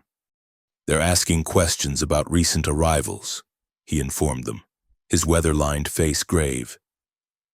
"Nothing aggressive yet, but the pattern is familiar. They're looking for someone." The warning accelerated their existing contingency planning. together. They established a hidden shelter in the hillside above their dome, stocked with emergency supplies and communication equipment salvaged from the shuttle. Lior created false identification data that could be uploaded to the settlement's rudimentary network if necessary, establishing alternate identities with plausible backstories. The corporate vessel departed after a week without direct contact, but the incident served as a powerful reminder of the precarious nature of their freedom. It also, unexpectedly, solidified their connection to Curse 4 and to each other, the threat highlighting what they now stood to lose. 6 months after their arrival, the dome had been transformed. Repaired panels allowed controlled sunlight to nurture thriving crops in organized beds. Salvaged and handcrafted furniture created living spaces that reflected both functionality and personal aesthetic choices. The outer perimeter had been reinforced against local weather patterns, with storm shutters installed over vulnerable sections. It had become undeniably a home. The nature of Lior and Urina's relationship had similarly transformed, moving from cautious alliance to deep partnership. The precise moment of transition from companionship to love remained unidentifiable. Perhaps it had been present from the beginning, dormant beneath survival imperatives. Or perhaps it had grown organically through shared struggle and achievement. What mattered was the reality they now shared. The casual intimacy of bodies that had learned each other's rhythms. The unspoken communication developed through months of coordinated work. The simple joy of waking beside one another in the dwelling they had created together, on the anniversary of their escape from Delvin Reach. They climbed the hillside above their dome to watch the sunset. The view extended across kilometers of silver-blue forest to distant mountains, a landscape that had initially seemed alien but now represented freedom and possibility. "I found something in the old storage compartments," Urina said as they settled on a flat rock formation that provided natural seating. From a small pouch at her waist, she withdrew a data crystal, the type used for personal information storage in corporate environments. Lior recognized it immediately. A Malari language repository. His expression reflected understanding of its significance. From the original terraforming team's xenocultural documentation, Urina nodded, her luminescence brightening with emotion. Complete linguistic patterns, historical context, cultural annotations, everything I thought was lost when our settlement was destroyed. She cradled the crystal carefully. "With this, I can preserve what my sister died protecting. I can remember properly." The discovery represented more than language preservation. It was reclamation of identity, acknowledgement of history, continuation of cultural existence. For Urina, whose entire life since the corporate evacuation had been defined by absence and loss, it represented a form of healing previously unimaginable. Lior understood the significance without explanation. He placed his hand over hers where it held the crystal, a gesture of support and shared purpose. "We'll build a proper display system, something permanent." The simple statement contained multitudes, a commitment to their shared future, recognition of the importance of her heritage, integration of past and present. Urina's luminescence pulsed in patterns that expressed emotions beyond her verbal capability in that moment. The Malari physiological response communicating what words could not. As darkness settled over the landscape, they remained on the hillside, planning expansions to their dwelling that would incorporate space for cultural preservation alongside their practical needs. The conversation flowed naturally between immediate concerns and long-term visions, their perspectives complementing rather than competing with each other. When they finally returned to the dome, guided by the soft glow of Urina's skin, the structure appeared transformed in the darkness, light spilling from repaired panels, smoke rising from the cooking vent, plants visible through transparent sections. Not the corporate efficiency of Delvin Reach, nor the ancestral traditions of Urina's lost settlement, but something entirely new, a hybrid existence they had created together. Inside, as they prepared their evening meal from harvested crops and synthesized supplements, Urina paused in her task, watching Lior adjust the environmental controls with practiced movements. The ordinary moment suddenly seemed extraordinary. Domestic tranquility where once there had been only desperate survival. "I'm pregnant," she said, the words emerging without preamble, surprising even herself with their sudden vocalization. Lior's hands stilled on the control panel. He turned slowly, expression cycling through shock, disbelief, wonder, and finally settling on a complex joy unlike anything Urina had seen from him before. "How?" "I thought malaria and human genetics were incompatible," he said, the scientist in him briefly asserting itself before other considerations took precedence. "They are, generally," Urina confirmed. "But not entirely, it seems. The terraforming team's medical records mentioned rare cases of successful reproduction between the species. Low probability, but not impossible." Lior moved toward her with careful steps, as if the news had fundamentally altered the physical space between them. When he reached her, his hand hovered uncertainly before coming to rest gently against her abdomen, where no external sign yet indicated the life developing within. "A child," he said, the simple words laden with emotion. "Our child." The moment crystallized everything they had built together. The escape from oppression, the creation of sanctuary, the forging of partnership, and now the ultimate act of hope, bringing new life into an uncertain world. It represented commitment to future possibilities rather than past limitations, an existence defined by creation rather than survival. Later that night, as they lay together in the sleeping area they had constructed from salvaged materials and local plant fibers, Lior traced gentle patterns across Urina's luminescent skin, his touch reverent in a way that communicated more than words could express. "What shall we name the child?" he asked, the practical question masking deeper emotional currents. Urina considered, her luminescence pulsing in thoughtful patterns. "In Malari tradition, we would wait for the birth, observe the child's first light patterns before choosing a name that reflected their essence. And in human tradition, we would argue endlessly about family names and cultural significance before ultimately choosing something that simply feels right." Lior added with a soft laugh. "Perhaps we create our own tradition," Urina suggested. "Something that honors both heritages while acknowledging this child will be neither fully Malari nor fully human, but something new entirely." The conversation continued in comfortable waves, possibilities considered and set aside, potential names tested and evaluated. No decision was reached, nor was one needed immediately. The discussion itself represented the blending of perspectives that characterized their relationship, the respectful integration of different approaches to life's fundamental questions. As Urina drifted towards sleep, her luminescence dimming to the soft glow that accompanied rest, she felt Lior's arm tighten protectively around her. The gesture contained no possessiveness, only partnership, a commitment to shared challenges and joys in whatever form they might take. In the year that followed, their dome expanded both physically and functionally. Additional living space was constructed to accommodate the coming child. The hydroponic system was enlarged to ensure adequate nutrition.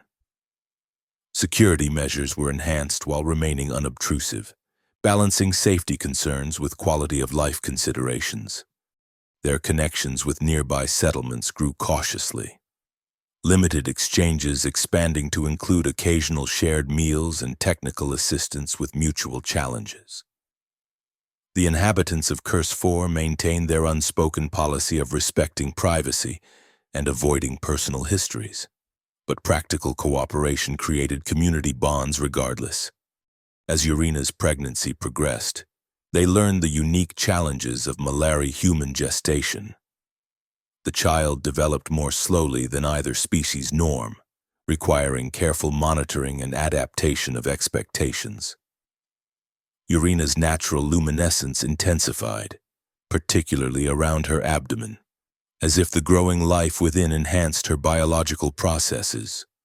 In the 8th month, during a routine visit to their dome, Jorax brought unexpected news. A Malari trader had arrived at the main settlement, the first of her kind seen on Curse 4 in over a decade. She was described as a healer with knowledge of interspecies medicine, traveling between independent outposts offering services in exchange for supplies and information. The possibility of consulting someone with specific knowledge of Malari physiology was too valuable to ignore. Despite the potential risk of expanded connections, they arranged to meet the healer at a neutral location, approaching with appropriate caution. Nimaya, the Malari healer, proved to be elderly by her species' standards. Her once bright luminescence faded to subtle patterns that spoke of accumulated wisdom rather than diminished vitality. Her reaction to Urina's condition was one of fascinated professional interest rather than surprise or judgment. Rare but not unprecedented, she confirmed after examination, using specialized equipment from her travel pack. The child appears healthy, developing appropriately for a hybrid. The extended gestation period is normal in such cases, the biological systems requiring additional time to reconcile genetic variations. Her presence provided not only medical reassurance, but cultural connection that Urina had believed permanently lost. In the evenings following her examinations, they shared meals during which Nimaya recited traditional Malari birth blessings and stories, some of which Urina had never heard even before the destruction of her settlement. Our people exist in scattered populations throughout 17 systems, Nimaya explained. The corporate expansion displaced many communities, but it did not erase us. We adapt, preserve, continue. Her luminescence pulsed in patterns of resilient determination. Your child represents that continuation in a new form, before departing to continue her circuit of independent settlements. Nimaya provided medicinal compounds specifically formulated for Malari human birth processes and early infant care. More precious than the physical supplies was the knowledge she shared, practical techniques for managing physiological challenges and cultural frameworks for understanding the unique path their child would navigate. The child will create their own identity, she told them as she prepared to leave. Neither fully of your world, Urina, nor of yours, Lior, but something new that honors both origins while transcending them. Her aged hand rested briefly on Urina's abdomen, luminescence briefly synchronizing with the patterns emanating from the unborn child. A bridge between peoples, a symbol of possibility. The visit strengthened their resolve and eased anxieties about the unknown aspects of their situation. They completed the final preparations for the birth with renewed confidence. Incorporating both Malari traditions and human medical protocols into their plans, when labor finally began, it progressed slowly but without complications. Urina's luminescence reached unprecedented intensity, filling their dwelling with pulsating light that responded to her physical experiences. Lior remained constantly present, applying both technical medical knowledge and emotional support throughout the extended process. Their daughter arrived as dawn broke over Curse 4, her first cry coinciding with the sun's appearance above the distant mountains. Unlike full-blooded Malari infants, who were born with active luminescence, her skin showed only subtle points of light along her spine and at her fingertips. a delicate hybrid pattern that seemed to symbolize her unique genetic heritage. They named her Lihalmira, honoring both their lost sisters while acknowledging her status as something entirely new. As Nimaya had predicted, her development followed neither human nor Malari patterns precisely, but established its own rhythm and progression. Her luminescence strengthened gradually, responding to emotional states and environmental conditions with increasing specificity. Her physical growth proceeded more rapidly than anticipated, motor skills developing with surprising coordination. On Lihalmira's first birthday, measured by Curse 4's longer orbital cycle, they ascended the hillside above their dome to conduct a private ceremony combining elements from both their traditions. Lior carved their daughter's name into a stone marker they placed at the summit, while Urina performed the luminescence blessing traditionally given to Malari children during their naming ceremony. As they stood together, watching their daughter explore the world around her with curious determination, the vista before them seemed to represent everything their journey had made possible, not just physical freedom from corporate control, but the freedom to create a life defined by choice rather than circumstance, by possibility rather than limitation. Lior's arm encircled Urina's waist, her luminescence responding to his touch with patterns of contentment and belonging. "When I intercepted you in that corridor on Delvin Reach," he said quietly, "I never imagined we would end up here." "Would you have still helped me if you had known the outcome?" Urina asked, genuine curiosity in her voice. Lior considered the question seriously, his gaze moving from their daughter to the home they had built together, then back to Urina's face. "I helped you then because it was right, because the system was wrong, because you deserved better." His expression softened with emotion rarely displayed so openly. "I would make the same choice again, knowing or not knowing where it would lead. But I'm grateful beyond words for where it did lead." The simple declaration contained everything that needed to be said. They had begun as strangers thrown together by circumstance, a desperate fugitive and a guilt-ridden system administrator, and had forged something neither could have anticipated: a family, a home, a future unbounded by corporate definitions of worth and identity. As twilight descended over Curse 4, they made their way back to their dome. Lihalmira alternating between walking on unsteady legs and being carried in her parents' arms. The structure glowed with welcoming light against the gathering darkness, modifications and expansions having transformed the abandoned shell into a thriving homestead. Inside, the evidence of their joined lives filled every space. Malari cultural artifacts displayed alongside technical manuals, hybrid crops growing in carefully maintained beds, toys crafted from local materials scattered across living areas. Not the sterile efficiency of station life nor the traditional patterns of Malari settlements, but something unique, a synthesis that represented possibility rather than compromise. Later, after Lihalmira had been settled to sleep in her specially designed bed that accommodated her developing luminescence, Urina and Lior stood together at the dome's main viewing panel, looking out at the silver-blue forest illuminated by Curse 4's 3 moons. "What do you think happens next?" Urina asked, her hand finding Lior's with practiced familiarity. "Next?" He considered the question. "We continue building, continue growing, continue creating something that didn't exist before." His fingers interlaced with hers. "We plant the wildflower seeds we found last season, watch them take root around the dome. We expand the hydroponic system to include the medicinal plants Nimaya recommended. We teach Lihalmira about both her heritages while helping her discover her own path." The practical response contained deeper meaning, a philosophy of incremental creation rather than grand planning, of appreciation for present reality rather than fixation on future uncertainties. It represented everything they had learned through their journey from desperate survival to deliberate living. Urina's luminescence pulsed in patterns of agreement and contentment. That sounds like exactly the right next, outside their dome.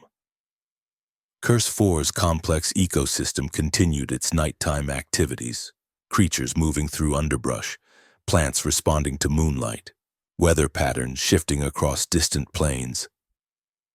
Inside, the family they had created against all probability rested in the sanctuary they had built with their own hands. What had begun with a desperate woman bartering her clothing for survival had transformed into something neither participant could have imagined. A new life founded on choice rather than necessity, on mutual respect rather than exploitation, on love freely given rather than resources strategically exchanged. It wasn't perfect. Corporate influence still extended throughout the system. Occasional survey vessels still entered orbit, and the challenges of building a sustainable existence on a partially terraformed moon remained significant.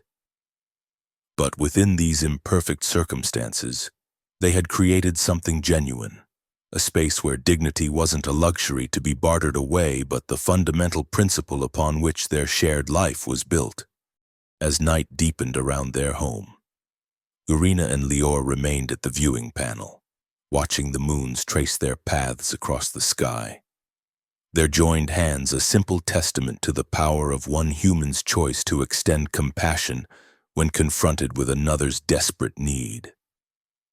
From that single moment of intervention, everything else had followed, not by grand design or cosmic fate, but through countless small decisions to choose connection over isolation, creation over destruction, hope over resignation. In a universe where corporate algorithms calculated human worth and system boundaries determined who deserved protection, they had rejected the underlying premise entirely, choosing instead to recognize the inherent value in each other and in the life they now nurtured together. It was, in the end, the most radical act of rebellion possible against the system that had once defined their existence, not just escaping its physical boundaries, but transcending its fundamental limitations on human possibility. Under the 3 moons of Curse 4, in a dwelling constructed from corporate cast-offs and local materials, surrounded by hybrid plants and handcrafted possessions, they had discovered the simplest and most profound of truths: that freedom is found not in the absence of constraints but in the presence of love that transcends them, transforming even the harshest circumstances into opportunities for growth and connection. And that, more than any official documentation or corporate designation, was what made them truly human.